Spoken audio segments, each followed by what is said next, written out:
Hello friends, నా పేరు శ్రీనివాస్. ఈరోజు మనం నేర్చుకోబోయే క్లాస్ ఏంటంటే, మా ఫ్రెండ్స్ కొంతమంది అడిగారు. ఏంటంటే మనం ఆండ్రాయిడ్ యాప్స్ మన పీసీలో ఆండ్రాయిడ్ యాప్స్ని ఎలా ఎక్కించుకోవాలని. దానికోసం నేను మీకు ఒక సైట్ని చూపెడతాను. ఆ సైట్లో ద్వారా మీకు ఏంటంటే, ఇది మనం బ్లూస్టాక్స్ 329 MB అట్లా ఉంటుంది కదా, ఇది 9 MB అట్లా ఉంటుంది. అయితే నా దాంట్లో Droid4X సరిగ్గా ఓపెన్ కావట్లేదు, సగం సగం ఓపెన్ అవుతుంది. అదే మీ దాంట్లో ఒకవేళ ఓపెన్ అయితే డౌన్లోడ్ చేసుకోండి. ఓపెన్ అయ్యాక అయితే ఫ్రెండ్స్ అంతేనా. మా ఫ్రెండ్స్ ఇంకొంతమంది ఏమడిగారంటే, మన ఫోన్ ఒకవేళ హ్యాక్ అయితే మనం దాన్ని ఎట్లా తెలుసుకోవాలని అడిగారు.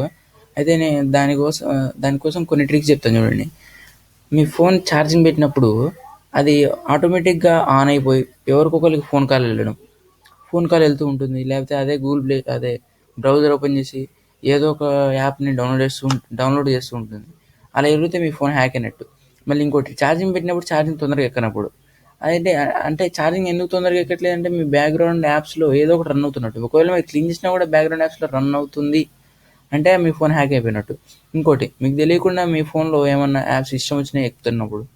ఇంకోటి ఏంటంటే, మీరు ఫోన్ ఛార్జింగ్ పెట్టి పనుకుంటారు కదా, అప్పుడు ఫోను దాంట్లోంచి కొన్ని సౌండ్స్ వస్తూ ఉంటాయి. ఆ సౌండ్ వచ్చినప్పుడు ఏంటంటే మీ ఫోన్ హ్యాక్ అయినట్టు. ఇంకా చాలా ఉంటాయి. అయితే మీరు మా ఫోన్ హ్యాక్ అయింది కదా, దీన్ని ఎలా మనం కంట్రోల్ చేయాలి అంటే, గూగుల్లోకి వెళ్ళి టాప్ 10 యాప్స్, సెక్యూరిటీ యాప్స్ అని కొట్టాను నేను ఆల్రెడీ. అయితే ఇక్కడ నార్తర్న్ మొబైల్ సెక్యూరిటీ అని ఒకటి వచ్చింది. టాప్ సెకండ్ ఉంటుంది. అయితే టాప్ ఫస్ట్ ఏంటన్నా అంటే బిట్ డిఫెండర్ అని ఉంది ఫ్రెండ్స్. అయితే అదేంటంటే మనం పెయిడ్ ఆప్షన్, అది పెయిడ్ కొనుక్కోవాలి కదా. అయితే ఇది చూడండి, మళ్ళీ దీనికి 8/10 రివ్యూస్ అంటే బాగానే వచ్చాయి. ఇది కూడా 8/10 కదా. నార్దర్న్ మొబైల్ సెక్యూరిటీ ఆల్రెడీ ఒకసారి నేను ఎక్కించుకొని చూశాను, బాగానే ఉంది. అంటే నేను కొంతమంది నమ్మకపోవచ్చు, నేనైతే ఎక్కించుకున్నాను ఫ్రెండ్స్, బాగుంది. చూడండి, మిగతా అన్ని 7 రివ్యూస్ ఉన్నాయి, దీనికి మాత్రం 8 రివ్యూస్ ఉన్నాయి. అందుకే బాగుంది, నేను ఎక్కించుకున్నాను.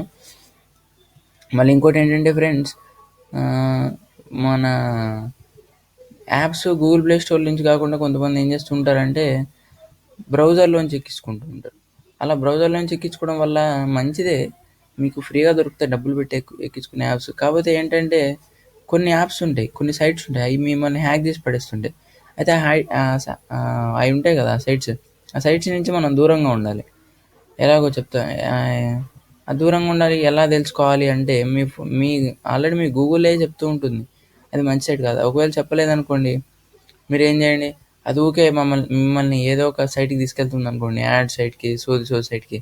ఆ సైట్ నుంచి మీరు వెళ్ళిపోండి అప్పుడు, ఎందుకంటే అది మిమ్మల్ని హ్యాక్ చేస్తుంది అని అర్థం చేసుకోవాల్సిందే మీరు. ఫ్రెండ్స్, మీకు నా వీడియో నచ్చినట్లయితే లైక్, షేర్, సబ్స్క్రైబ్ చేయండి. ఇంకేం డౌట్స్ ఉంటే కింద సలహాలు సూచనలతో కామెంట్లు రాయండి. Thank you friends.